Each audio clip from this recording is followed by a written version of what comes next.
permita los apuntes. Con la gente con la que he comido, creía que me llevaba la carta en el bolso. Nos hemos reído un rato. Bueno, empiezo por Carolina. Es trabajadora social y activista feminista. 24/7, me dicen que se dice. Sí. Trabajo y vocación para Carolina son lo mismo. Y dice que el activismo es la única forma que entiende de realizar su vida.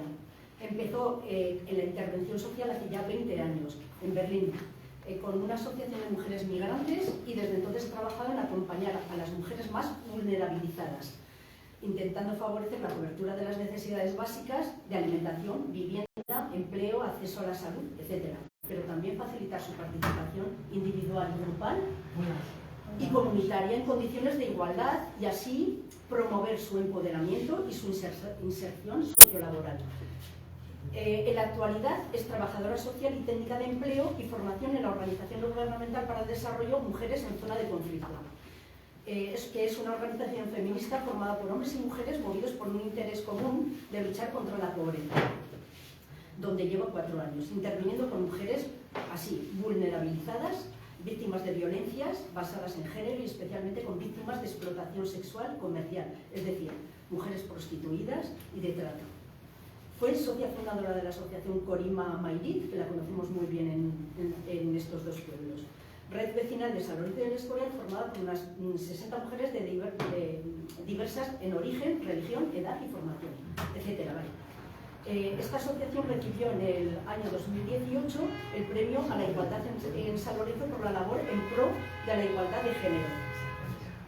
Como parte de su activismo, se sienta a escribir y mantiene un blog que se llama Cosiendo Vidas con Sonrisas. Ha conseguido con él un reconocimiento público en forma de premio por algunos relatos. Le da apuro pensar que pisa el terreno literario de otros, pero no hay por qué. Eso es libre, eso es libre. Y cada uno se expresa por todos los medios que puede, y así lo haces. Eres una mujer empoderada. Y creo que es importante utilizarlo como parte de ese activismo, ¿no? Así es. El concurso de relato corto que se celebró hace 2 años en el Escorial, le dio el homenaje a Carolina con ese relato. Tú, que realizas trabajo en el Tajo, Carolina, cuéntanos, cuando puedas, cómo sortea a las mujeres vulnerabilizadas las barreras añadidas al hecho de ser mujeres inmigrantes, añadidas, porque sus barreras creo que nadie las ignora. Si se dan pasos positivos que no tienen retorno, o tenemos la amenaza de que sí. ¿Qué dificultades especiales hay? ¿Cómo afecta la pobreza, etcétera? No hace falta que tomes nota, que lo recuerde. Vale. Carmen.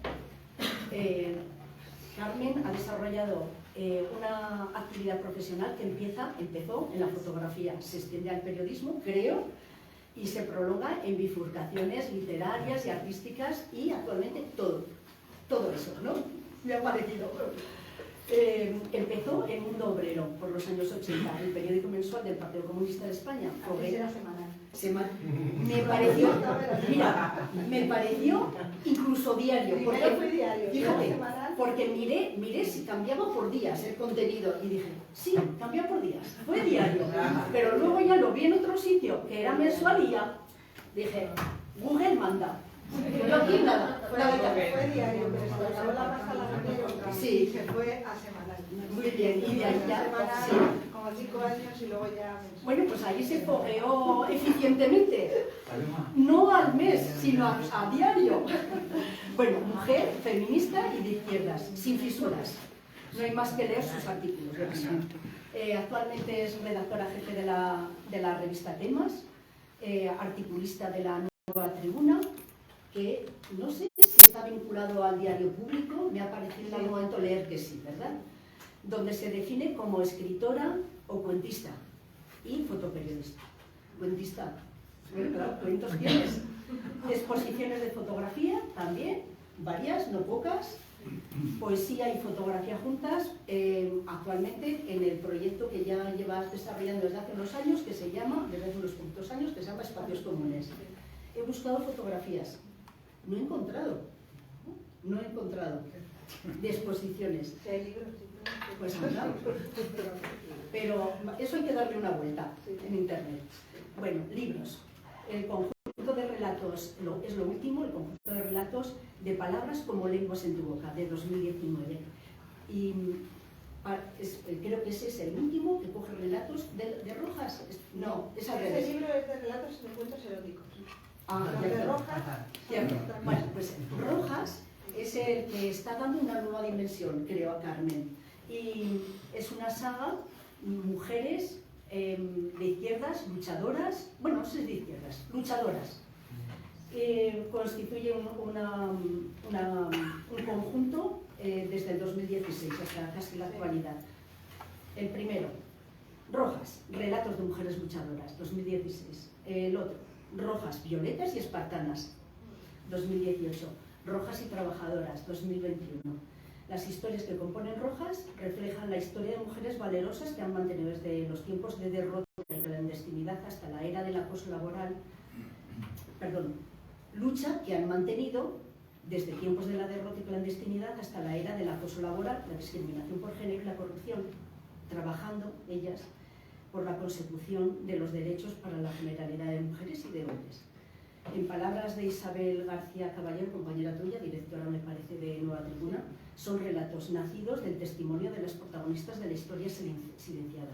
Dulcinea Bellido, Josefina Samper, Manuela Corredera, Las Cigarreras, la abogada Labarta y su clienta Inmaculada Benito, Anaí Mani, Sonia Vivas, Mercedes Pérez, Alejandra Costa, Elena Sevillano y algunas más. Y dibujados con pasión y compromiso a corazón abierto por la autora de referencia del género, que es Karina. Importa mucho, me ha interesado también, especialmente, el corto, el documental. Es cierto, se me ha ido otra cosa. El documental, por mí y por todas mis compañeras, Mujeres en Lucha, que ganó un premio en la residencia artística de la UNED, que es de 2019, quizás 2020. Sí. Y fue emitido por Televisión Española. Creo que es posible que se encuentre. Sí, que se encuentre, así que no dejes de hacerlo. Con él recuperaba un documento realizado por la televisión sueca, en los años 70, sobre la resistencia de las mujeres del movimiento feminista durante el franquismo. Así que es un testimonio único, nada que añadir. Que tome la palabra para expresarnos, exponernos las claves de la lucha de las mujeres, las barreras, las conquistas y las amenazas.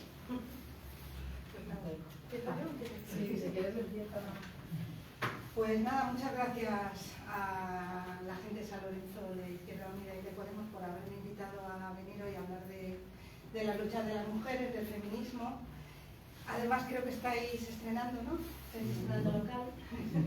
Entonces, nada, estoy muy contenta de estar aquí. Bueno, pues, ¿cómo empezar esto? ¿Qué es el feminismo? ¿Para qué sirve el feminismo? ¿No? ¿Por qué las mujeres llevamos siglos y siglos reclamando espacio en el mundo que nos toca vivir? Pues porque vivimos en un sistema patriarcal que nos subyuga desde que nacemos y nos condiciona continuamente cada margen de la vida. Decía Kate Miller, una teórica del feminismo estadounidense, que el patriarcado es ese sistema antiguo que lo impregna todo y por el que nos educan a nosotras y a ellos desde pequeñas. ¿Y cuál es la idea radical del feminismo? Pues que todas, que todos y que todes somos iguales y que tenemos que explorar todas las vías posibles para cambiar la sociedad de forma radical. Como veréis, a lo largo de la historia, una de las cosas que ha sucedido es que se ha silenciado habitualmente todo lo que hacíamos las mujeres, todo lo que hacemos las mujeres, ¿no? Somos más de la mitad de la población, participamos absolutamente en todos los cambios sociales, es más, los grandes cambios sociales los lideramos nosotras y los empezamos nosotras y la historia nos escora. Y antes ha dicho la compañera que ella escribe también para contar lo que siente, lo que ve, para contar la realidad a la que se enfrenta. Y bueno, yo creo que estamos obligadas, las mujeres estamos obligadas a tomar el espacio público en todos los ámbitos en los que nos desarrollemos, en el ámbito de la educación, en el ámbito de la sanidad, en el ámbito de la política, por supuesto, en el ámbito de la economía, en todos los ámbitos, porque en todos los ámbitos se nos silencia, se nos aparta, se nos violenta, se nos excluye. Entonces, es una obligación como persona tomar las riendas de nuestro propio destino y luchar por esa parte que es nuestra y que nadie tiene derecho a quitarnos. Hay una cuestión que estamos reclamando las mujeres ahora, que parece que es una cuestión que es de ahora, ¿no? Que empezó un poco en el 2018 con aquella gran manifestación en la que nos declaramos en huelga. ¿Os acordáis de la huelga del 2018? La cuestión de los cuidados, ¿no? Que parece algo que lo estamos empezando a reclamar ahora y nada más lejos de la realidad. Desde la Revolución Soviética se reclaman los cuidados. De hecho, hay textos de Alexandra Kollontai en La familia y el Estado en la que ella teoriza sobre los cuidados. Teorizó tanto que se convirtió en ministra, fue la primera ministra de Asuntos Sociales, se puede decir, de un gran país como era la Rusia revolucionaria. Veréis, os voy a leer un parrafito de ese texto del Comunismo y la Familia de 1918 que dice así. Lo voy a leer con sus palabras porque parece que está escrito ahora. Dice: 30 millones de mujeres soportan una triple carga. La mujer casada, la madre que es obrera, suda sangre para cumplir con 3 tareas que recaen sobre ella al mismo tiempo. Disponer de las horas necesarias para trabajar en alguna industria o establecimiento comercial, al igual que su marido. Consagrarse después lo mejor posible a los quehaceres domésticos y, por último, cuidar a sus hijos. El capitalismo ha cargado sobre los hombros de la mujer trabajadora un peso que la aplasta. La ha convertido en obrera sin aliviarla de sus labores de ama de casa y madre.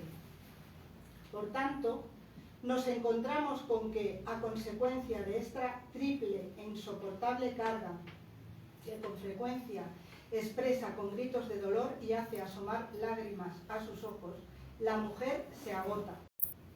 Esto os sonará, ¿no? Y ahora voy a hacer un inciso para referirme a una campaña que hizo Izquierda Unida y el PC de Madrid, no, el PC de Madrid, el PC de España. Sí. Una campaña que fue muy criticada. Barremos el patriarcado, ¿no? Queremos barrer el patriarcado. Una campaña que fue muy criticada, empezó siendo muy criticada en redes y bueno, la gente fue a degüello contra esa campaña. Recuerdo que salió un artículo de Cristina Fallarás preguntando que quién no barría, quién de nosotras no barría, ¿no? Que yo sepa, todas las mujeres trabajadoras barremos, todas. Y me parece injusto que se criticara esa campaña. Se criticaba un poco por la estética, ¿no? Porque decía que a través de la estética nos hacía referencia a que parece que no salimos de coger la escoba y de limpiar los cristales. Pero es que es cierto que no salimos de ahí. Yo soy una mujer trabajadora, trabajo en mi trabajo las horas que me tocan todos los días, luego llego a mi casa y me pongo a escribir el tiempo que quiero, pero resulta que también tengo que barrer, tengo que fregar y tengo que limpiar. Porque que yo sepa, en todas las encuestas que está haciendo el Ministerio de Igualdad, sigue dando que el tiempo ese de los cuidados, el tiempo de la atención a los demás, resulta que mayoritariamente lo seguimos realizando las mujeres, pero con una distancia gigante. Igual que las mujeres seguimos cobrando muchísimo menos por el trabajo que realizamos, creo que seguimos en el 30% y seguimos ahí estancadas y no hay manera de remontarlo. Igual que seguimos continuamente silenciadas en la mayoría de las cosas que realizamos. Y voy a contar aquí una anécdota que escuché una vez contada por una periodista que me hizo mucha gracia. Hay una sueca que hizo un libro sobre el señor Adam Smith y la teoría esta de los filetes. El señor Adam Smith tenía mucho tiempo para escribir y bueno, escribió mucho sobre capitalismo, ¿no? Y nos explicó un poco cómo, bueno, pues cómo se mueve el capital, ¿no? Cómo se saca rentabilidad a lo que se hace. Y esta periodista sueca, Catherine Marshall, se preguntó que cómo es que claro, que Adam Smith se preocupaba mucho de todo lo que había alrededor, pero no se preocupaba de dónde le venían a él. Él decía que los filetes venían de la carnicería, ¿no? Y contaba toda una teoría sobre los filetes, sobre la venta de la carne, pero no se preocupaba en realidad de cómo le llegaban a él los filetes a la mesa. Quién se los preparaba, quién se los cocinaba, quién iba a comprar, quién invertía ese tiempo para cuidarle. Que claro, que hacía que él tuviera muchísimo más tiempo para dedicarse a lo que a él le gustaba que el resto de las personas que le acompañaban en su casa, que eran mujeres, tenían que atenderle a él. Bueno, pues en eso seguimos estando todavía. Te pones a hablar con las amigas, y incluso con mujeres jóvenes, y no digo ya con las de mi edad, ¿no? Que a los señores de mi edad todavía les cuesta mucho más, pero te pones a hablar con las amigas y con mujeres más jóvenes y seguimos instaladas ahí todavía, ¿no?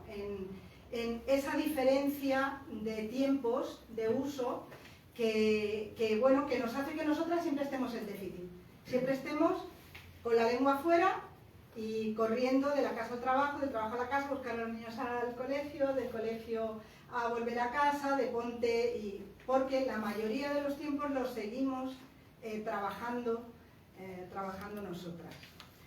Y aquí añadir, perdona Carmen, incluso cuando te dicen que han echado cuentas y que las horas son las mismas, no estamos teniendo, sí, que habrá alguno por ahí, vamos a soñar un poco. No están contando con la carga mental de todo lo que supone. O sea, yo voy a la compra, pero ¿quién hace la lista de la compra? Yo llevo al niño o a la niña al colegio, pero ¿quién está pendiente de todos los correos electrónicos, de los grupos de papás y de mamás y de la extraescolar? Y de esa carga mental no la cuantificamos. O sea, no, y en muchos casos es lo que más nos agobia también, porque nos acostamos y estamos, ay, la autorización que no la he firmado, que... Eso es como lo obvio, porque como no hay, sí, no físicamente no se ve, ¿no? No está Y parece que nadie lo hace, ¿no? Que todo, que igual que el filete, ¿no? Llega ahí por arte de magia, pues sí. Aquí todas las autorizaciones se firman solas, Sí, y bueno, y claro, estamos reclamando desde hace un siglo que el Estado se haga cargo.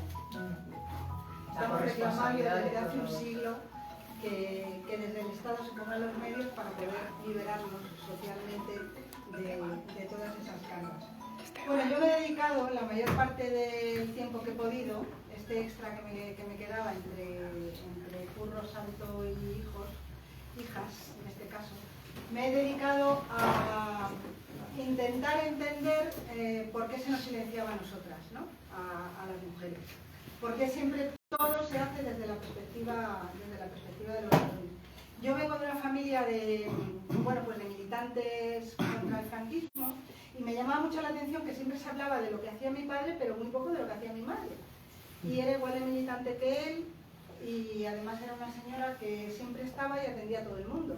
Y también hacía sus cosas militantes, y clandestinas y de las otras, ¿no? Entre ellas, pues por ejemplo, formar parte del Movimiento Democrático de Mujeres, que fue una de las primeras asociaciones feministas que nacieron en la clandestinidad, en la época de Franco, en el año 65, y claro, lo que hacía mi madre parecía como que tenía como poca importancia, ¿no? En la casa. Y entonces me pregunté por aquello y empecé un poco a, bueno, pues a tirar del hilo y ver un poco de dónde venimos. Una de las cosas que más me sorprendió es cuando me enteré, por ejemplo, que en España el movimiento obrero, que parece que aquí el movimiento obrero nació con las comisiones obreras metidas en...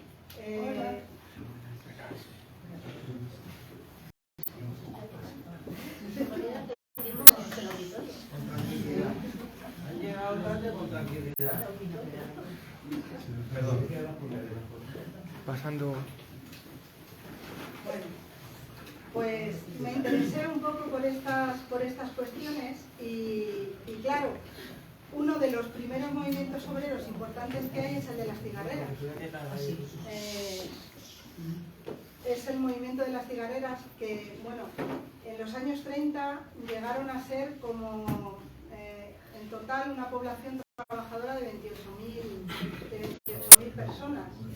Y estas mujeres que desde mediados del siglo XVIII se organizaron y reclamaban un montón de derechos de todo tipo. De las cigarreras, por ejemplo, tenemos las primeras pensiones, porque ellas hacían prestaciones públicas en las fábricas para asistir a las mujeres que caían enfermas o a las mujeres que por su edad ya no podían seguir trabajando. En las propias fábricas se establecían turnos para hacer el cuidado de los hijos y de las hijas, porque no tenían con quién dejarlos. El movimiento de las cigarreras fue verdaderamente importante. Está muy relatado por Emilia Pardo Bazán en un montón de artículos en los que da cuenta de su potencia, de su fuerza reivindicativa y de lo temidas que eran por los jefes de las fábricas de tabaco. En los años 30, en España,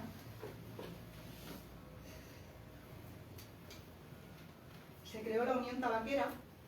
Fue uno de los sindicatos más potentes que hubo en la República Española. Las mujeres de las fábricas de tabaco sufrieron, en cuanto terminó la guerra y llegó la victoria, sufrieron una represión brutal. Muchas de ellas fueron asesinadas, fueron silenciadas, fueron represaliadas, fueron expulsadas de sus puestos de trabajo. Ellas, ¿qué pasaba con ellas? Pues que eran mujeres autónomas desde mediados del siglo XVIII que tenían su propio salario y veréis, la cultura hizo de ellas un mito. Sabéis que el mito de Carmen viene de ahí, viene de las cigarreras. Pero fíjate cómo se las desprestigiaba con ese mito, porque se las ponía como mujeres casquivanas que se peleaban entre ellas, se peleaban por un señor, cuando no era cierto. Ellas se peleaban por el salario y se peleaban por las condiciones laborales de su centro de trabajo. No se peleaban por señores, no se peleaban por tener el favor de señores. La cultura siempre nos coloca en una situación de inferioridad y nos coloca en una situación, casi diría yo, como si, bueno, pues como si tuviéramos que seguir continuamente a alguien, ¿no? Como si no pudiéramos controlar nuestra propia vida y controlar nuestro propio espacio. Estas lo consiguieron, estas controlaban su vida, tenían su salario y eran mujeres empoderadas en esa época. Y os voy a leer aquí un textito muy corto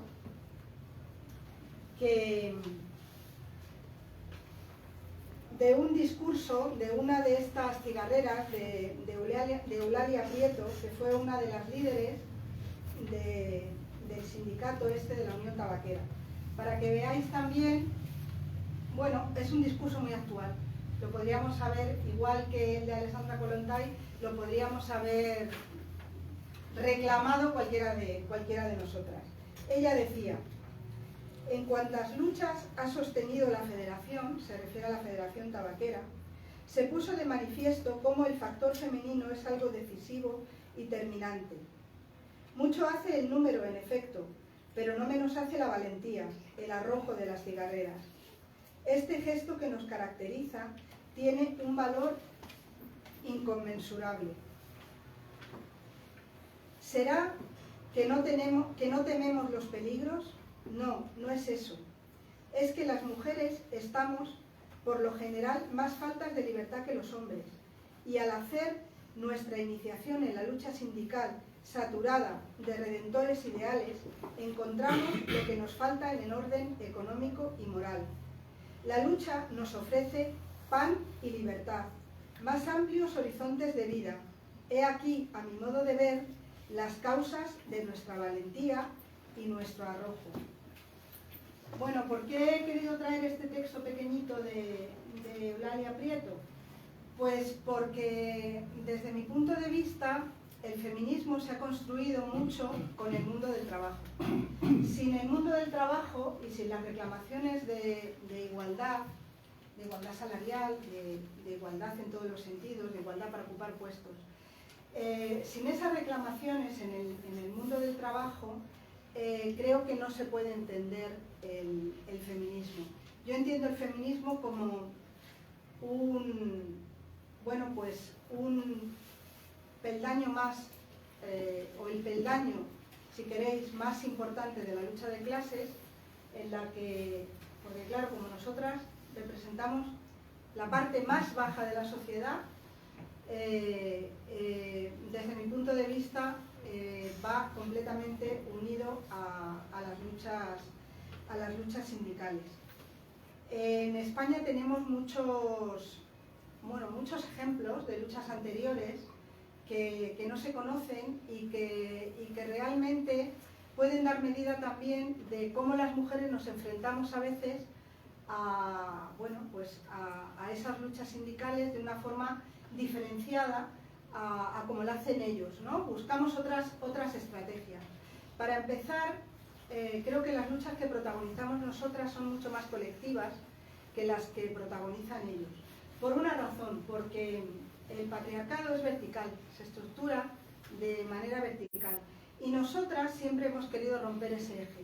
Nosotras siempre hemos querido ir unidas de los brazos y contando unas con otras, intentando incluso que los liderazgos sean siempre compartidos. Veréis, me quiero acordar aquí de una huelga muy importante que hubo en los años 60, la huelgona asturiana. En la huelgona asturiana fueron los hombres, los mineros, los que se encierran en los pozos, pero aquella huelga no hubiera triunfado sin que las mujeres se organizaran. En el documental que ella ha mencionado, entrevistamos a una de estas mujeres, a Ana Sirgo, que es una sindicalista y una luchadora comunista de la cuenca minera, que ella tiene ahora 96 años, yo creo ya. Sigue estando bien porque la vi el año pasado, en el último viaje que hice a Asturias. Y bueno, ella contaba en ese documental que, claro, ellas se organizan para que la huelga no se rompa, porque todos los días traían en autocares de otras partes de España, de zonas de España más pobres, traían esquiroles, ¿no? para romper la huelga. Y entonces estas mujeres, desde la madrugada, se iban llamando las vecinas unas a otras y salían, recorrían la cuenca y se colocaban en boca de mina y no permitían que los esquiroles entraban. Estamos hablando de 1962.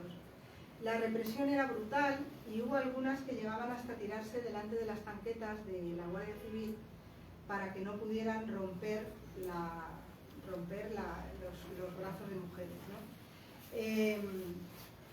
Ana Sirgo y Tina Pérez, otra de las más significativas de aquel grupo de mujeres, que estas eran las que estaban organizadas políticamente, a estas las detienen cuando ya pasa la huelga y son brutalmente apaleadas. Ana queda sorda y Tina fallece. Tina, cuando sale de la cárcel, dura poco y fallece. Y hay por ahí si queréis investigar. La recuerda Eduardo Arroyo en un montón de pinturas muy bellas. Eduardo Arroyo se exilió a Francia porque no podía soportar la dictadura y se exilió a Francia y hizo una serie de retratos sobre Tina rapada, porque las volvieron a rapar la cabeza para recordarle otra vez a la gente de Asturias que podían volver en cualquier momento a hacer un tipo de represión similar a la que hicieron durante la guerra. Bueno, ellas consiguieron algo muy grande, que fue organizar las cuencas durante muchísimos meses. Fue una huelga que se prolongó mucho tiempo. Organizaron ollas comunes para resistir, que eso es muy propio de las mujeres, siempre preocuparnos por la prole, preocuparnos porque hay que comer todos los días. Según me contaba Ana, pedían comida en todas partes, pedían comida para donaciones de comida. Y luego hicieron otra cosa muy importante, que es que consiguieron sacar información a Francia de lo que estaba sucediendo en las minas y consiguieron que esa huelga se contagiara incluso fuera de España y tuvo apoyo de mineros belgas, de mineros ingleses. Quiero decir, sin las luchas de las mujeres no se puede comprender cómo hemos llegado a tener los derechos que tenemos ahora, tanto derechos constitucionales como en este nuevo periodo, ¿no? de esta cuarta revolución feminista en la que estamos inmersas, pues este avance social que estamos protagonizando, ¿no? con todas esas leyes que se están haciendo desde el Ministerio de Igualdad. Sin nosotras no se entiende la evolución social. Por eso yo siempre digo que, bueno, pues que nosotras tenemos que contarlo, que nosotras tenemos que reclamar ese espacio. Voy a contar una cosita pequeña más y ya le doy paso a Carolina para que hable ella.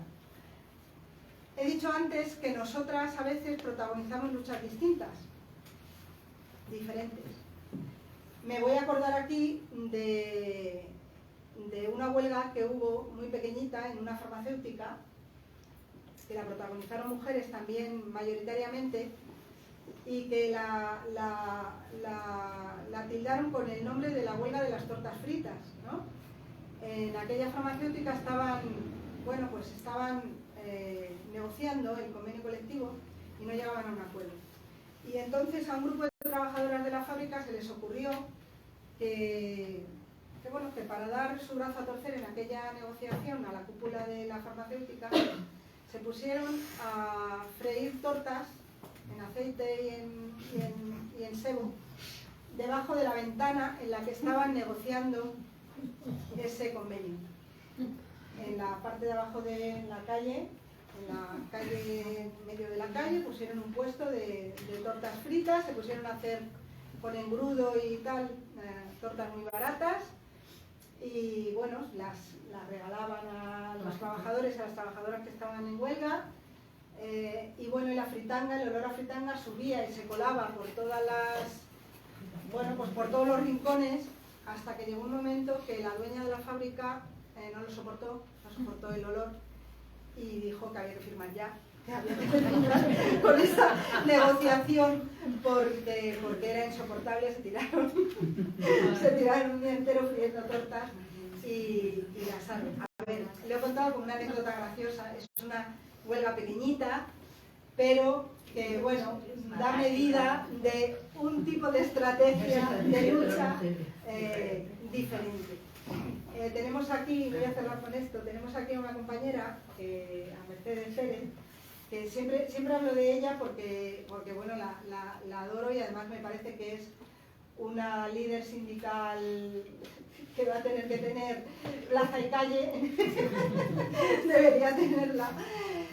A ver, ¿por qué me refiero a Mercedes Pérez? Pues porque es una sindicalista de Tajo que lleva toda su vida desarrollando sindicato y que fue una mente lúcida en una pelea muy dura contra el monstruo de la burbuja que fue Coca-Cola España. Ella se empeñó en que había algo que estaba fallando en la negociación y que estaba fallando de cara a la denuncia que había sobre el ERTE.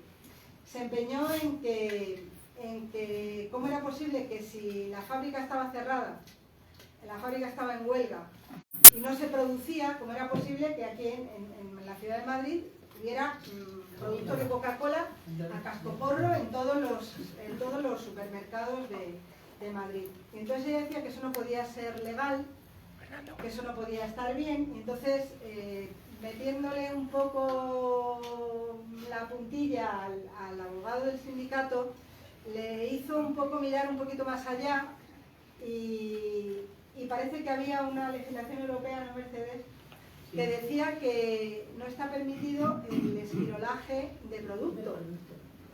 Que si una empresa está en huelga no te pueden traer producto de otro lugar, de otro país, para venderlo aquí y romperte una huelga, que el capitalismo se extiende mucho, pero claro, nosotras y nosotros tenemos que trabajar para crear leyes que rompan el esquirolaje, se produzca como se produzca con personas o se produzca con productos.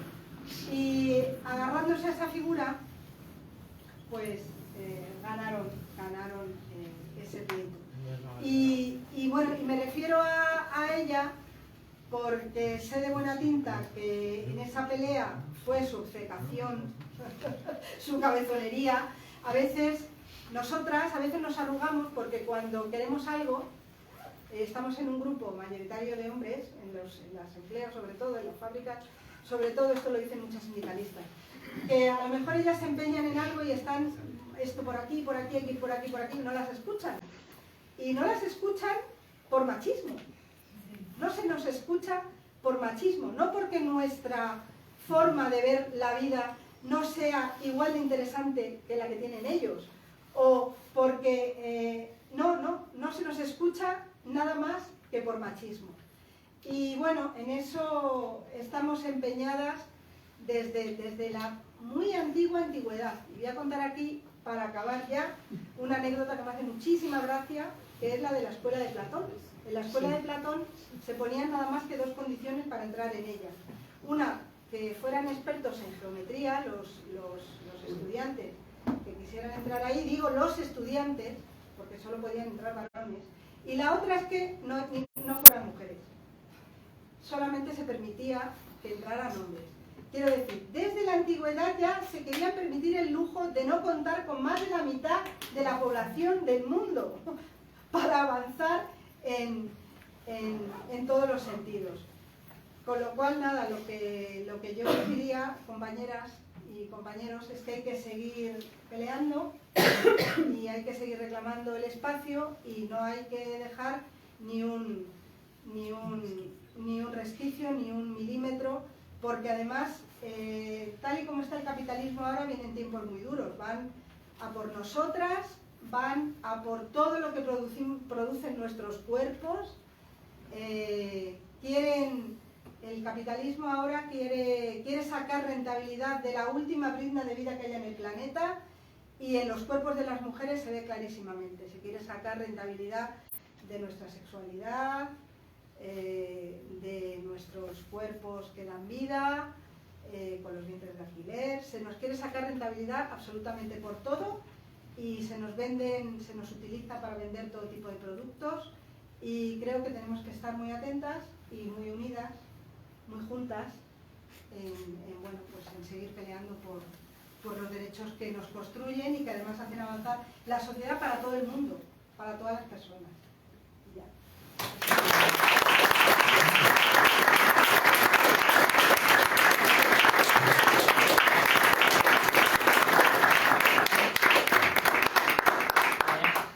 Nada, muchas gracias, casi que tenía que haber empezado yo, porque ahora creo que no. Bueno, muchísimas gracias por la invitación a los compañeros, compañeras de Izquierda Unida, Unidas Podemos, que, bueno, la verdad que cuando Iván me lo propuso, pues nunca ando muy mal de tiempo por esas triples jornadas que nunca acaban. más esos berenjenales en los que nos metemos porque nos encanta y que sería nuestra vida sin ellos. Pero no me lo pensé porque llevaba tiempo, o sea, estoy mucho en el Escorial, estoy mucho en Madrid, perdón, y este año pues tenía un poco abandonado mi pueblo, yo soy gurriata, y bueno, digo, nada, hay que estar, que aunque solo sea por quitarme esa espinilla que tenía de no haber estado por aquí este año por el 8M y haber dado un poco más de guerra, pues bueno, aquí estamos.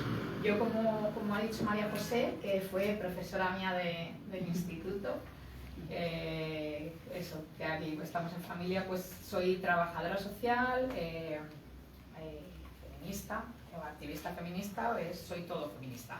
Desde que me levanto hasta que me acuesto, porque esas cosas, pues una vez que lo tienes, ya no hay quien se lo quite, para bien y para mal. Vas ahí viendo todo lo bueno y lo malo todo el tiempo, y dices, madre. Pero bueno, llevo ya 20 años desde que terminé la carrera, empecé en Berlín, como ha dicho, y empecé con mujeres, pues porque me tocó, porque las prácticas, cuando las haces fuera, pues tampoco es que puedas elegir mucho. Me tocó y la verdad es que me encantó cómo lo tenían montado, las trabajadoras eran, bueno, había alemanas, pero también había trabajadoras que eran, una era colombiana, otra era argentina, y se llevaba mucho eso de cocinar todas para las que tenían y las que no tenían. Era un rollo como muy autogestionado, con poca subvención externa, pero haciendo muchas cositas. Y me gustó mucho, me encantó. Lo que pasa es que luego me fui a vivir a Londres, luego bla, y cuando volví pues era difícil encontrar trabajo sin tener experiencia aquí en trabajo social, porque al final lo que te piden en todas partes es que tengas experiencia donde vas a trabajar. Que puedes conocer todos los recursos de Europa, si no conocer los del país. Pues me costó un poquito y al final me tiré a cabeza en un colegio, en un centro educativo que habían pedido por el plan de mejora una trabajadora social, y empecé a trabajar con familias y menores en lavapiés. En familias y menores, pues que os podéis imaginar, muchos en situación de dificultad social, en riesgo de exclusión, y luego también empecé por las tardes en un centro de día, o sea, compaginaban los dos en un centro de día para menores del ayuntamiento, al que era como una medida de prevención previa a pues una posible medida de protección, de guarda, de pues, lo que fuera, ¿no? Entonces, ¿de qué me di cuenta? De que al final estaba más, yo decía, no, yo trabajo con familias, yo no, yo estaba todo el día con las mujeres. Y las que venían a mí eran las mujeres, y las que luego, cuando yo derivaba servicios sociales para la ayuda para lo que fuera, para el pago del comedor, para los libros, eran las mujeres, y las que venían llorando, pidiendo por favor que no tenían para el uniforme, eran las mujeres. Y claro, aquí algo tenemos que hacer, porque además mujeres que sí, pues el hecho de ser mujer, pues ahí empezamos, ¿no? Que las desigualdades que sufrimos, pero luego empiezan a interseccionar, ¿no? Que si ahora soy negra, que si ahora soy musulmana, que si ahora encima soy, no tengo estudios porque vengo de Bangladesh y soy totalmente analfabeta, yo qué sé, pues un montón de cosas que hacen que, pues, que esa persona es que no exista, o sea, es que no existe, es así, o sea, no... para mí sí, para mí eran las únicas que existían, las que estaban ahí, para sus hijos y hijas por supuesto que sí, porque sin ellas esa prole no saldría adelante, pero para la sociedad no existían. O sea, muchas veces me han preguntado, pero ¿esas mujeres dónde están? Y yo, pues esas mujeres están en todas partes. No, están en sus casas, encerradas. Pues aquí hemos visto un ejemplo, ¿no? Los compañeros, compañeras de aquí de San Lorenzo y del Escorial, habéis visto que esas mujeres musulmanas, de República Dominicana y tal, que decimos dónde están, cuando se las invita y cuando se les da voz, vienen y tienen muchas cosas que decir, ¿no? Entonces, bueno, ahí empezamos a decir, bueno, ahí hace falta trabajar con las mujeres, porque si no, esta situación, o sea, al final yo como trabajadora social, ¿qué estás haciendo? Asistencialismo puro y duro, ¿no? Como lo que pueden hacer bueno, no voy a decir nombres, ¿no? Pero la beneficencia, ¿no? Yo además estaba con Hijas de la Caridad en ambos sitios, una maravilla. No son monjas, o sea, es como un... Sí, que no son monjas, son seglares que se unen por se llaman hermanas y demás, pero bueno, me enseñaron muchas cosas estas hijas de la caridad. Y el nombre, la caridad, no, el nombre claro, pero porque el nombre viene de la época de San Vicente de Paúl, que San Vicente de Paúl le da nombre a centros de servicios sociales, ya la historia está ahí, mientras que avance y no sigan haciendo beneficencia, y ya intentan, tienen muchos proyectos sociales en los que no hacen beneficencia, ya lo que intentan es eso, esa transformación de la sociedad y de la realidad para que no sea necesario que las necesidades básicas hay que cubrirlas, pero lo que hay que hacer es pues conseguir, ¿no?, que la gente se pueda ganar la vida dignamente, tengan un techo donde vivir y todas las cosas que todas no sabemos en teoría, pero que en la práctica pues hay muchísima gente que no llega a conseguirlo, ¿no?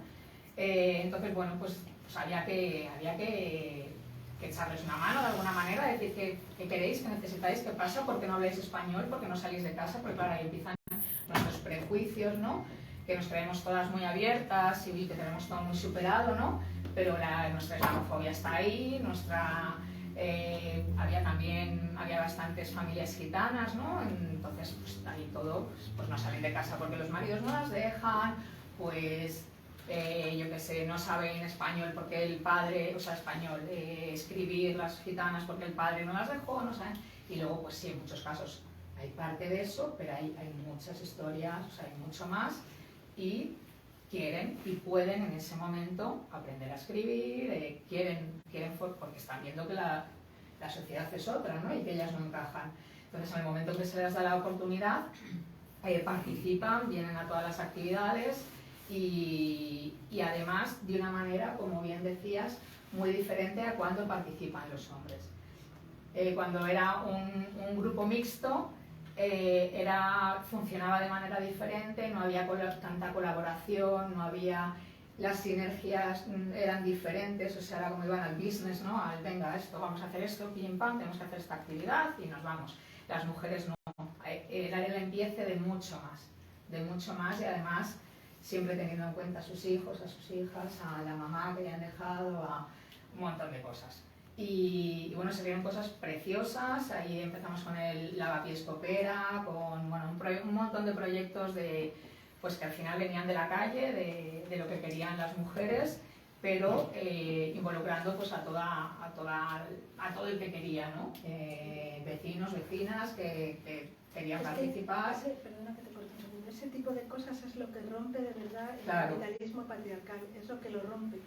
Porque para el sistema no existen. Es que no existen. Ellas no solo que no existen porque no las veamos, no existen porque no consumen. No consumen, sí. Eso es lo que interesa, que consumamos. Y si esas mujeres están apartadas y no consumen, no interesa absolutamente a nadie. Interesan para lo que yo luego he ido descubriendo, porque claro, mi carrera, no sé cómo fue evolucionar. Bueno, ahora estoy con mujeres prostituidas en situación de explotación sexual, trata, y claro, cuando empiezas a trabajar en un recurso especializado, específico, y empiezas a ver, dices, ah, claro, entonces esa mamá que me decía que se iba a cuidar un viejito a no sé dónde, a ese no, estaban haciendo plazas. Hacer plazas es irte a otra ciudad a ser prostituida en un bar, en unos tal de estos de carretera, en un club de carretero, donde fuera. O sea, ya te empieza a cuadrar porque la prostitución ocasional es, o sea, por la feminización de la pobreza, la prostitución ocasional es una salida más, como otra cualquiera, que solo tenemos las mujeres, porque el porcentaje de hombres que se prostituyen es mínimo. Y claro, es que ahí es donde terminan. Y terminan ahí, ¿por qué? Primero por todo esto, ¿no? Como el patriarcado, el capitalismo, y encima nos vienen a vender ahora encima, que es porque nos estamos liberando, ¿no? Esta es la liberación sexual que las mujeres estábamos esperando, ¿no? Ahora podemos vender nuestros cuerpos y no pasa nada. Todas podemos ser putas de mayores. ¡Qué bien! ¡Anda! Que el feminismo es lo que buscaba, ¿no? De hecho, están exigiendo el derecho al sexo. Sí, efectivamente, el sexo es un Ya, derecho. Sí. eso ya tiene una Sí, vuelta. sí, sí. El sexo es un derecho, sin tener en cuenta, pues, porque dicen que hablen ellas, ¿no? Que hablen ellas, pues yo hablo todos los días con ellas y las historias que cuentan dicen otras cosas. Pero bueno,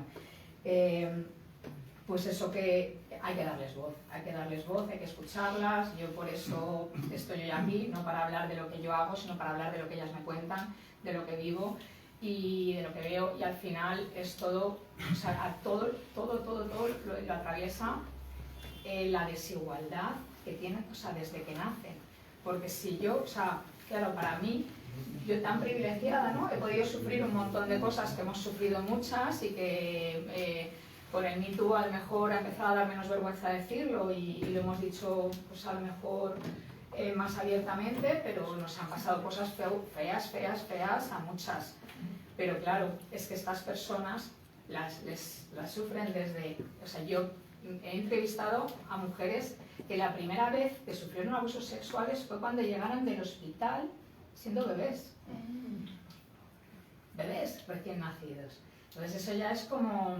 La gente, no, es que eso le pasa a las mujeres con las que tú trabajas, que son... No. O sea, en el momento que empiezas a hacer así, o sea, no voy a hablar de porcentajes porque no, porque encima tengo muy mala cabeza, pero es increíble los datos de agresiones sexuales en la infancia, en la adolescencia, luego con sus propias parejas, luego maridos, el tener relaciones sexuales con tu marido sin querer es lo más normal del mundo. O sea, nadie pensaba que eso era una violación. Ahora parece que se está empezando a decir, y bueno, eso sí es una violación, pero luego que un putero te viole, eso no es violación. Pero bueno, entonces estas mujeres tienen mucho que decir y tienen no solo que decir, no son víctimas solo.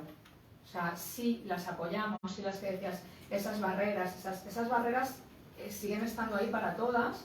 Para ellas tal vez son mucho más grandes porque tienen más barreras añadidas, como el idioma, pues eso, el color de piel, la religión, el tal, todas esas violencias previas que han sufrido, que hacen que el concepto que tienen sobre sí mismas pues sea horrible. O sea, no... Me decía el otro día una de las mujeres, me emociona un poquillo, me decía, yo llevo muy poquito tiempo siendo técnica de empleo y no tengo casi nada de experiencia, pero como tengo mucha calle, pues yo con creatividad lo intento pues sacar todos los talleres, ¿no? Y hice un taller de herramientas para la búsqueda de empleo y la primera parte es, pues ponemos un cronómetro, os damos 30 segundos y tenéis que decir para vosotras cuál es la herramienta más importante para la búsqueda de empleo, para que consigáis tener éxito y encontrar un trabajo, ¿no? Y vas pensando, y yo, ¿tiene truco? ¿Tiene truco? Vale, bueno, pues cada una dice una, el currículum, conocer bien redes sociales y la búsqueda de empleo por internet, otra, yo que sé, prepararte bien la entrevista, cada una decía una cosa, ¿no? Y al final, pues yo me encantan esas presentaciones llenas de dibujos, de vídeos, y me encanta, y cuando le digo así, tú eres la mejor. Y decían, madre mía, con la de he ido a no sé cuántos talleres, a no sé cuántos, en la agencia para el empleo, en tal, en cual. Pero es que esto es rompedor, esto es... De verdad, que rompedor. Nadie les había dicho a esas mujeres que ellas eran la mejor. El valor. Nadie. O sea, que eran un montón. Y este taller lo he hecho ya muchas veces. O sea, el otro día es que se pusieron a llorar, pero yo lo había hecho muchas veces. Nunca nadie dice, ni cuando se lo dices. O sea, es que les cuesta como, es verdad, es que yo valgo, ¿no? Es que yo soy... Entonces, pues eso. Ellas, como nosotras no las vemos, ellas tampoco se ven a sí mismas, ¿no? Pero tienen muchísimo que aportar, muchísimo. Se consiguen cosas. Cuando llegas a esos muros, pues a lo mejor tienes que ponerte y decirle, hermana, sube, que te aúpo, ¿no? Pero hay que estar ahí para auparlas, hay que estar, porque ellas están, o sea, pues es que es complicado. Y yo con las que trabajo aquí, por ejemplo, lo hemos ido consiguiendo, cada vez participan más y cada vez, pero no se las tiene en cuenta. Seguimos poniendo las reuniones, las cosas sin ofrecer una ludoteca a la vez para que se puedan quedar los niños aparte. seguimos poniéndole a orar algunas que, pues, que a lo mejor no van a poder, o podríamos hacer dos, pero ahora pues hago siempre dos, uno por la mañana para las que tienen a los hijos pequeños, o sea, en el cole, y otra por la tarde, así pues, eso es la perspectiva de género, ¿no? Una cosa es el feminismo, la perspectiva de género. Bueno, que me estoy yendo un poco, que nada, que tienen muchas cosas que decir y solo hay que ponerlas en el altavoz. A veces contándolo como lo hace Carmen, ¿no? Con libros maravillosos, otras veces simplemente contándolo a la gente que nos rodea, a las familias. Yo soy muy pesada, gente, es que cuentas cosas muy feas, ¿no? Porque pues si leéis mi blog en algún momento, pues sí, pues las cosas, o sea, las historias son feas, pero es que la vida es fea. Que nosotros no lo veamos no quiere decir que no esté pasando. Entonces vamos a verlo y vamos a ver qué podemos hacer para que eso no siga sucediendo. Que a lo mejor es simplemente contárselo a la de al lado. Decir, jo, mira qué historia me he leído y yo no sabía que estas cosas pasaban aquí en Madrid, aquí al lado, ¿no? Y a lo mejor la otra es la que hace algo porque yo no puedo. Pero hay que contarlo y cuando nos dicen que eso no es cierto, porque a mí me lo dicen muchísimas veces, no es que eso pasa solo a las mujeres con las que tú trabajas, que pues, como yo trabajo con la escoria de la sociedad, ¿no? Muchísimas son licenciadas en sus países, con carreras, con másters, que me dan 1000 vueltas a mí en todo, pero bueno, como yo trabajo con la escoria de la sociedad, pues no le pasa a nadie, pero eso, que no nos callen, que no las callen, y vamos a intentar traerlas a estos espacios, que participen a nivel, lo primero te las tienes que ganar a nivel individual, por supuesto, porque me decían el otro día, tengo una compañera que es mediadora china, y me dice, te voy a ir a una china, ya sabes cómo son, y yo digo, ay, no, a mí pásamelas que se me dan muy bien las chinas. Me dice, anda, ¿y eso por qué? Digo, no sé, porque las trato igual que al resto, ¿sabes? Y claro, es que la gente ve una china y es como, oye, está, la voy a hablar y no me va a hablar, es que son tan raras, es que, pues o no. Pues no sé, ¿has hablado con alguna? No sé. Claro, y le dice, pues es que es verdad, pues sí, que luego tendrán lo suyo como lo tengo yo, pero así que lo que es el hablar, para tener una, ¿sabes? Para poder conversar, pues puedo conversar con ella, a lo mejor no nos hacemos íntimas, ni la madrina de mis hijos, pero no es la intención. Sí, pues así estamos, ¿no? ¿Por qué tú vinculas? ¿Por qué tú? Pues porque la trato igual que a mi madre, igual que a mi hermana, igual que a mi padre. Eso es esencial, son personas igual que nosotras y igual que queremos esa igualdad, ¿no? Sin ellas va a ser difícil conseguir, o sea, las necesitamos, porque si no siempre, eso, las musulmanas porque llevan pañuelo y no sé qué, las otras porque no sé cuánto, las otras, y tenemos que estar todas a una y bueno, que están deseando y eso, desde esa horizontalidad intentamos que tanto en la red vecinal esta que iniciamos, como en todos los proyectos que yo inicio con las mujeres, que sea desde la horizontalidad. Está claro que alguien tiene que ser el grupo motor, porque pues, tendrá que ser la gente que sabe, las que empiecen y demás, pero luego cada cual tiene, pues, en función de sus expertise, ¿cómo se dice? De sus... Sí, pero no es, sí, más que de lo que mejor se le da, ¿cómo se dice? De lo que... Sí, pues eso, que aporta una cosa u otra sin necesidad de que una sea más importante que la de al lado y demás. Y eso también las enfada muchísimo, porque tened en cuenta que normalmente ya son sujetas o sea, reciben ayuda, reciben...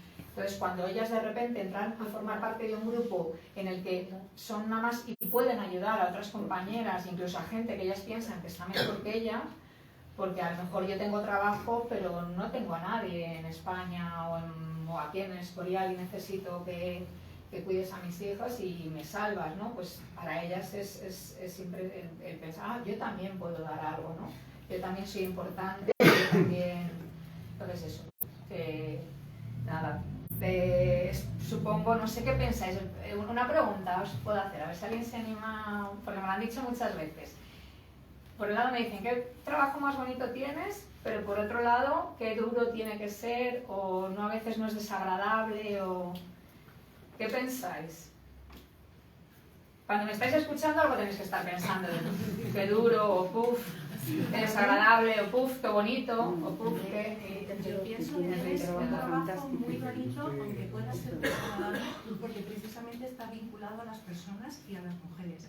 Y por desgracia ahora en la sociedad lo que hay menos es esa vinculación. Se está pensando continuamente en poner a la persona al principio, ponerla de prioridad, pero no es la verdad. Y luego a veces nos rodean muchas políticas sociales que realmente van más en una línea de beneficencia, de caridad y de que en el fondo no saques la cabeza porque así yo te controlo que esto. Y en esa línea, bueno, tanto en el tema del trabajo social como ahora en el tema del empleo, es fabuloso y es desagradable, pero cuando estás con personas hay momentos muy, muy buenos que me imagino que tendrán su recompensa, porque si no, no hubieras continuado. Sí, bueno, estuve a puntito también, casi así. Sí, bueno. ¿Alguien más? Bueno, sí, si me permite, Sí, yo te sí. puedo dar no una opinión por mí, sino por mi hija que colabora con una ONG y está con niños racializados, digamos, casi todos refugiados o de familias refugiadas, y le aportan más a ella de lo que ella puede aportar. Es decir, para ella es mucho más gratificante, ella les está ayudando con los estudios y eso, y es mucho más gratificante lo que ellos le aportan a ella, sus vivencias, su esto, que lo que ella esas horas que está con ellos después. Entonces me imagino que tú te irás a casa con la misma sensación, ¿no? Bueno, depende de... No, yo ya no. Cuando trabajaba solo con menores, bueno, y tampoco. Vivimos muchas violencias, nosotros sufrimos muchísimas violencias. Yo estoy en un club y tengo al putero sobando a la chica al lado y el putero se te acerca. Se te acerca para poner el taburete a tu lado para, según estás repartiendo el material preventivo, de aquí mando yo. Y haciéndoselo pasar mal a la chica y a mí porque yo no puedo decir nada por la chica y eso es violencia, estamos sufriendo violencia continua y luego cuando ellas te cuentan las violencias que han vivido, yo o sea, no me puedo hacer la idea, porque son cosas tremendas, pero claro, te está atravesando, entonces es muy duro y aquí en España es penoso porque yo en Berlín digo que casi no continué porque al caso que yo estaba atendiendo, que ya se supone que estaba todo solucionado, era víctima de violencia de género, ya tenía casa, ya se había ido, ya todo, pues él la encontró y la mató. Y yo tenía 22 años y a quien llamó la policía fue a mí, yo no hablaba casi alemán, fue todo bastante traumático y eso pues casi no continuó porque soy. No, yo pensaba que esto era más bonito, que había más parte de eso, que te compensaba porque vas con esa cosa de voy a lavar, pues estoy haciendo una buena obra, mi granito de arena, no, esto es muy bonito, muy enriquecedor, es mi vocación, estoy muy orgullosa, pero es muy duro. Pero eso no quiere decir que no haya que hacerlo ni que... O sea, es que no sé cómo decirlo, es muy, muy, muy duro, pero es como opuestos, ¿no? Luego, lo otro es tan gratificante, entiendo que no se puede lograr una satisfacción tan grande de ninguna otra manera, porque el bien que haces se multiplica o sea, porque no es lo mismo ayudar a una persona que, pues yo qué sé, ayuda a una amiga a encontrar trabajo, que tiene su familia, que tiene sus apoyos, que tiene que conseguir que una mujer prostituida encuentre trabajo. O sea, yo cada vez que una me ha dicho Carolina, pum, y al día siguiente tengo a las otras 3 amigas esperando para que yo también les encuentre un trabajo, eso, pues claro, esa satisfacción pues, no tiene precio, ¿no? Pero claro, es sufrir mucho, Entonces es que a veces me dicen, es que qué feo, ¿no? Qué feo. No, feo no, duro sí, feo no. Perdona, Sí. Carolina, ¿qué porcentaje de hombres son trabajadores sociales? Uy, no lo sé, cada vez más. Tendría que mirar en Google. Es una profesión que está muy feminizada y claro, yo es que en el sector en el que trabajo, pues la mayoría somos mujeres porque para trabajar con mujeres víctimas de violencias basadas en género, de prostitución, pues al final algún hombre hay, pero claro, las mujeres prefieren mujeres. No, cuando ven un hombre no quieren. Entonces no sé Google qué dirá, pero vamos, hay una gran mayoría de mujeres. Sí, pero vamos, eso es negativo, porque eso es, o sea, al final vamos al trabajo social, como vamos a la enfermería, como vamos a ser maestras o a educadoras infantiles, porque son más cuidados, ¿no? Claro. Sí, yo es que lo he estado un poco mirando y en los últimos años no superaban el 25%, pero es que además lo que te vienen a decir es que son los que ejercen los puestos de dirección, de creación de programas y de regulación.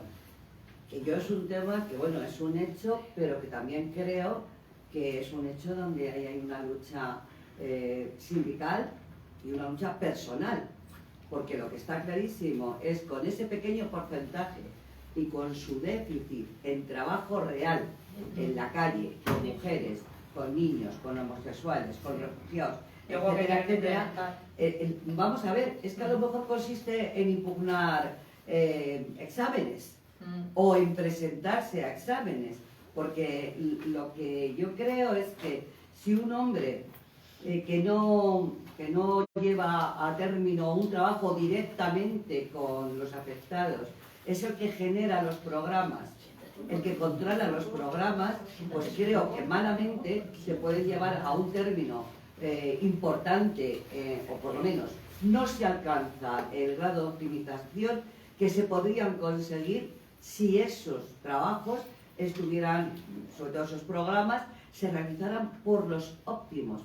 Y me da igual, mujeres o señores, pero en igualdad de condiciones, en igualdad de conocimientos y en igualdad de trabajo piel con piel en la calle. Y yo creo que ahí ese 75% de mujeres pues tiene algo que decir, ellas. Y a lo mejor es un tema que habría que meter en el sector un poco para que vaya entrándoles eso que los hombres lo tienen muy fácil, y es el afán de superación, pues que también nos entre a nosotras. Yo creo que eso también tiene que ver un poco con los tiempos. Es que al final, con los tiempos de las trabajadoras. Es que como, o sea, ¿quién llega a ser director, pero no en trabajo social, sino en cualquier empresa? O es que al final es muy difícil llegar, no solo por los techos de cristal o los tal o los cual, que también, pero es que es eso, es que no es fácil, y con todas las apoyos que podamos tener ahora, no sé, yo creo que pasa, o sea, además es, también yo creo que tiene que ver con, en Reino Unido cuando yo viví, es diferente. Tú entras en una empresa y puedes entrar fregando el suelo y terminar siendo el director general. Aquí en España eso yo todavía no lo he visto. Yo todavía no lo he visto. ¿No? Aquí que Nora, que ha estado conmigo viviendo fuera, y en España sigue sin pasar, ¿verdad? Y sigue sin pasar ni dentro de la administración, ni fuera, ni... O sea, no se ve. No, empezó de conserje o empezó de no sé qué. Allí te van además formando dentro de la propia empresa o dentro de la propia administración, te van facilitando concursos gratuitos y demás, hasta que cuando yo estaba allí. Y como que la empresa invierte más en sus trabajadores y trabajadoras. Aquí sucede, que a mí no me entraba en la cabeza, y sigue sucediendo también en las ONGs también, que cogen a directores, a directoras de fuera. De fuera. Primero sacan la oferta adentro, ¿no? Porque tienen obligación y la tienen que sacar, ¿no? Pero luego, claro, como tú nunca llegas a tener los años de experiencia que piden, el título, porque para ser director tienes que tener un título, ¿no? Entonces justo, no lo tienes, pues porque entonces al final, ¿quién lo tiene? O sea, ¿quién puede optar? El que tiene ese título. Y el que tiene ese título, ¿quién es? Alguien que se ha puesto a estudiar porque de mayor quiere ser director general, ¿sabes? No el que está en la calle. Entonces al final... Yo, si me permitís, en esa cuestión, sí es cierto que en la mayoría de las empresas, de la situación social, sí se viene dando. Pero es verdad que también se dan, o sea, menos... ¿La meritocracia se da en España? En algunos puntos, en algunos sitios sí se da. Pero sí que... Ahí. Señora, sí, señora. Pero sí que es verdad... No, pero espera, sí que es verdad que existe... O sea, sí es verdad que existe una diferencia, o sea, hay unos hándicaps en sí mismos sociales. Puedes encontrarme en empresas, y yo he estado en una empresa durante muchos años en la que entré lo más bajo que podía entrar una persona, una mujer que era telefonista. Y al final fui la primera mujer que hubo que alcanzó un puesto de jefatura y además llevando hombres. Y pero espera, ¿a qué precio? Es que es lo que te iba. No, pero espera, dejadme terminar, que os voy a decir. Ahora, eso sí, para poder acceder y para poder pasar eso tuve que denunciar a la empresa 3 veces. 3 veces por una razón muy fácil, porque me decían, fijaros qué cosas más curiosas, a lo mejor algunos, todavía la Jesús joven no lo sabéis, ¿no? Pero me decían cuando era yo joven que para poder acceder a un examen me pedían 21 años, no sé qué, no sé cuánto, y tener el servicio, no ponía nada de hombres y mujeres, pero tenía que tener el servicio militar cumplido, y yo decía, joder, pues a ver cómo lo hago. O sea, ya me explicaréis, ¿no? Y eso, recuerdo exámenes en los que...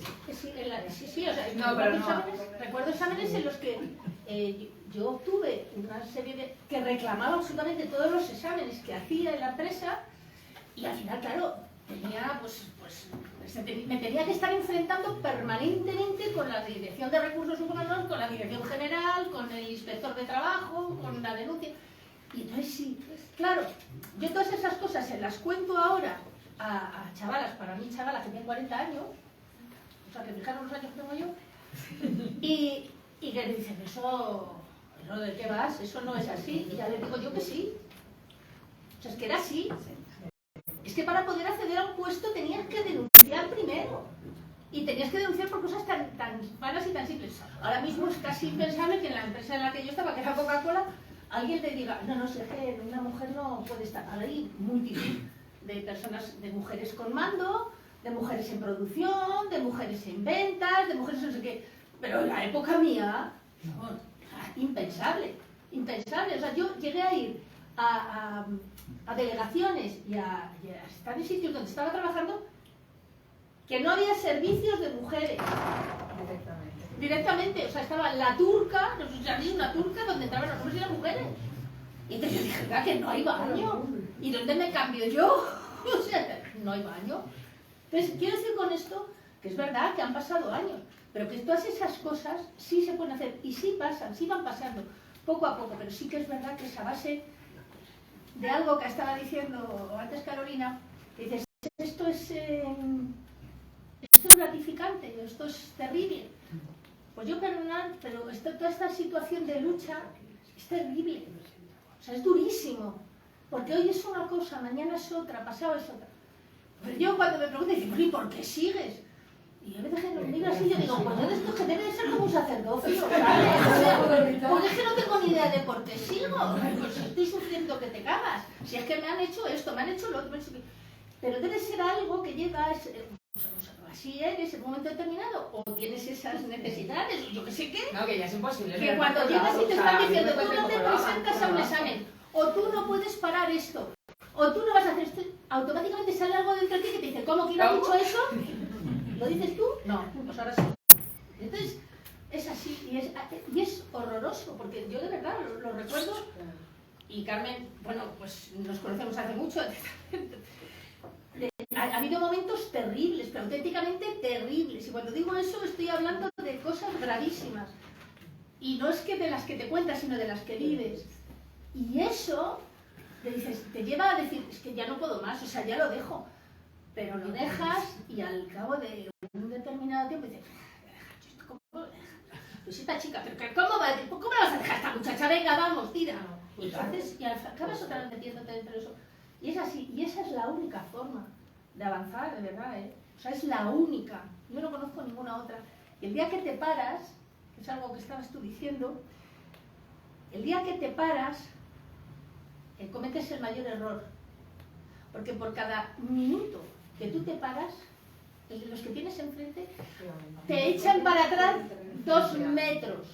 Y tú, cada centímetro que has ido avanzando, te ha costado años de lucha y sufrimiento. Es decir, tenemos que ir como las aves migratorias cuando se van moviendo, ir reemplazándonos unas a otras, ayudándonos unas a otras y no parar nunca. Pero sí se puede hacer. Pero Mercedes, yo Yo trabajo en una empresa donde me siento y me han tratado siempre con mucha igualdad y con mucho respeto. Y además estoy desplazada en otra empresa y siempre con mucha igualdad y mucho respeto y tengo un puesto de bastante responsabilidad. Pero cuando he tenido oportunidades de promocionar, que me las han ofrecido, siempre he dicho que no, pero no me considero que me hayan rechazado. He considerado que es que yo tengo unas prioridades que no son en muchos casos las que tienen mis compañeros. Mis prioridades es estar a gusto con mi familia y volver todos los días a cierta hora a mi casa para disfrutar de mi vida, y tengo compañeros pues, que, oye, pues... Y generalmente esto sí que va... En mi empresa hay chicos con reducciones de jornales, no pasa nada, pero a la hora de priorizar ellos quieren un buen sueldo, salir, patatín, patatán, claro, y eso necesitan llegar a unos puestos directivos, claro, que es lo que les hace feliz.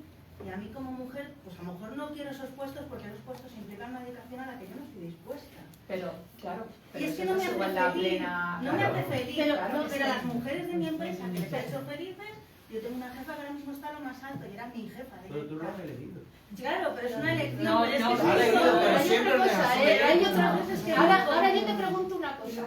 Y el señor que está ahí en el puesto máximo, ¿ese tiene hijos? ¿Y tiene familia? Sí. No renuncia. Ahí está. ¿Por qué tú renuncias? Porque tú, para estar ahí, tienes que renunciar a esas cosas. Es que no tendrías que Él no renunciar. tiene que renunciar a nada. Porque para mí él no lo disfruta. Y yo sí, yo le quiero disfrutar. Y él no. Es que... Yo sé, raro. No, pero es que, ¿qué tipo de...? Yo he elegido disfrutar. No, pero a lo que voy es... no, que estamos siempre diciendo que hay que poner a la persona en el centro, hay que poner a tal, a cual. Si estamos con esa idea, para llegar al puesto de dirección, tendré que poder llegar pudiendo compatibilizarlo con mi vida personal, con mi vida, con mi cual. Claro, eso es a lo que tenemos que ir. Es que tú no tienes que renunciar a nada. Tú no tendrías que renunciar a nada. Él no está renunciando por muy complicado.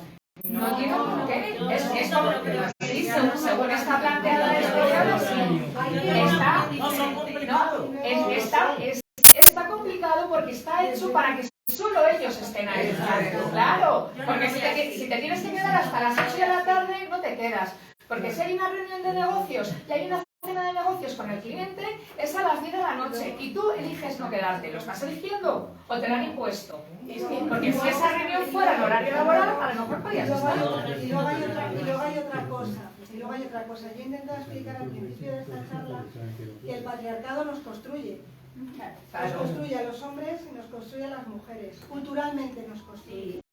Y entonces nosotros estamos educadas de una forma completamente distinta a la que están educados ellos. Ellos están educados en que todo el camino lo tienen libre para llegar a donde ellos quieran llegar.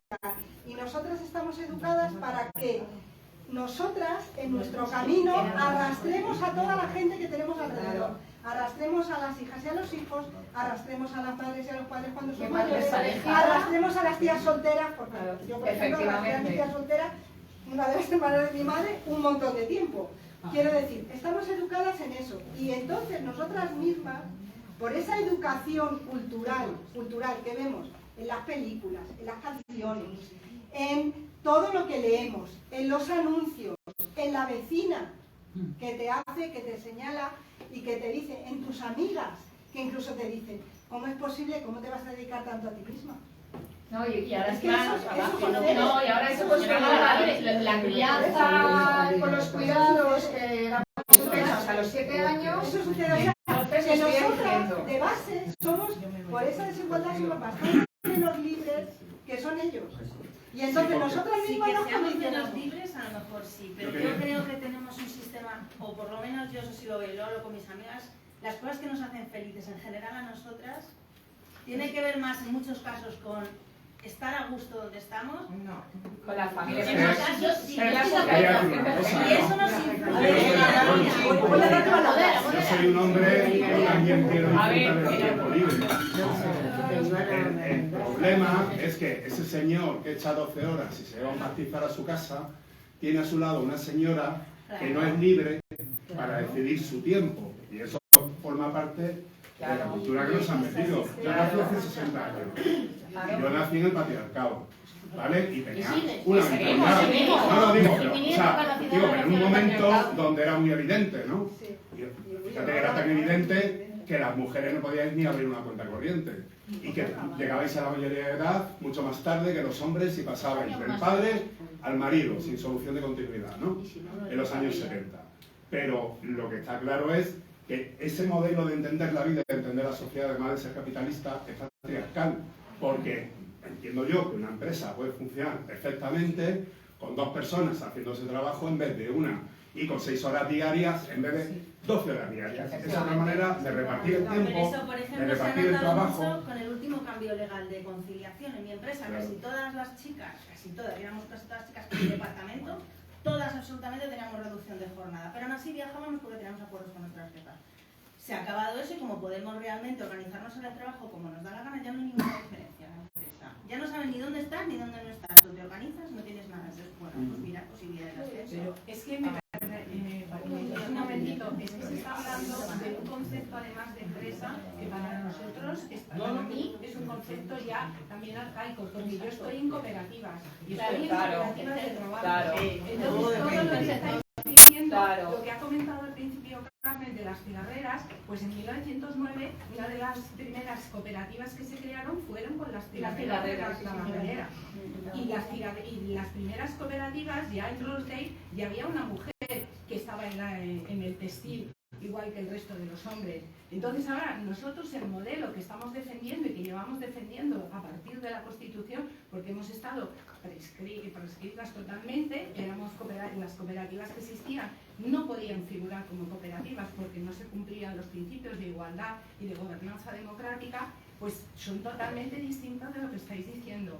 En cuanto a los niveles de mando, porque estamos en un 74% de mujeres mandando en cooperativas de trabajo, que no son las de vivienda ni las agrarias, que somos más del 51% en cooperativas y que además somos tan por delante que llevamos años ya trabajando todo el tema de la violencia y el acoso en el lugar de trabajo, cuando ahora se está trabajando.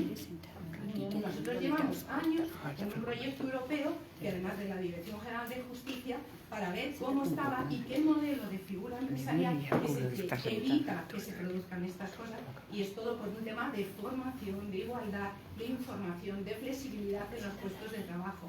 Entonces, esa transformación llevamos mucho tiempo, la OIT lo ha dicho, una de las vías de trabajo del futuro para conseguir una máxima igualdad es precisamente a través del cooperativismo. El cooperativismo rompe el patriarcado, porque es una empresa se trabaja de otra forma. ¿Por qué tenemos las flexibilidades? ¿Por qué hicimos los bancos de horas? Porque hemos hecho muchísimas medidas que luego han ido traspasando a los reales decretos estos de los planes de igualdad. Hemos hecho planes de igualdad antes de que se hablara de planes de igualdad. Hemos incorporado prevención de riesgos, hemos incorporado medidas de acoso cuando no se querían, pero porque nos regimos nosotros mismos, que es la propia autogestión. Y ahí nos miramos de igual a igual, no tenemos brecha salarial. O sea, esto no es un mantra que yo esté sabiendo, es que lo estamos diciendo, lo decimos cada 8 de marzo, lo decimos en un montón de sitios, pero no cala porque la gente no conoce esta figura. Esto que tú comentabas al principio, Carolina, de tú eres el puesto de trabajo, hace años que ya en Andalucía hicimos una campaña diciendo tú eres tu puesto de trabajo, tú con 2 más haces tu puesto de trabajo. Y es donde consigues la auténtica libertad. Y tú te riges como quieres y lo que quieres. Y ahora tienes que trabajar un poquito más, pues un poquito más. Pero mañana a lo mejor tienes que trabajar menos, pero no echamos la presión. Y esa es la auténtica transformación. El cooperativismo nació del sindicalismo. Somos hermanos, o sea, comisiones, con la gente que me trato en la Confederal de Comisiones, venimos de lo mismo. Ellos posibilitaron, desde el sindicalismo se posibilitó el cooperativismo. Era lo mejor para tener los medios de producción en manos de los trabajadores.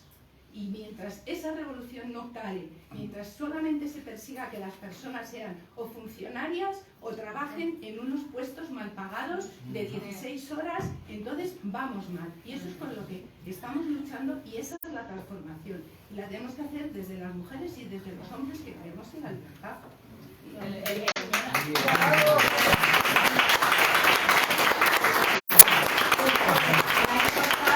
Justo presentamos un proyecto a un concurso del ayuntamiento y es, bueno, yo soy súper fan de las cooperativas, aquí estoy también intentando con las chicas de Corima, y para mujeres en situación de prostitución y tal, es ideal porque, bueno, por un montón de cosas no voy a... Y nos dieron el premio, porque tú piensas en mujeres, o sea, tú piensas en emprendimiento, autoempleo, pero claro, luego ya metes cooperativa y es otra historia. Y es que es ideal, o sea, para mí está ahí. Lo que pasa que, claro, es que nos están por el otro lado. Claro. Es una fuera, por eso es lo que decíais, no podemos parar, mujeres en lucha, y junto con los hombres acompañándonos. Con los migrantes estamos Sí, trabajando. Yo quiero hablar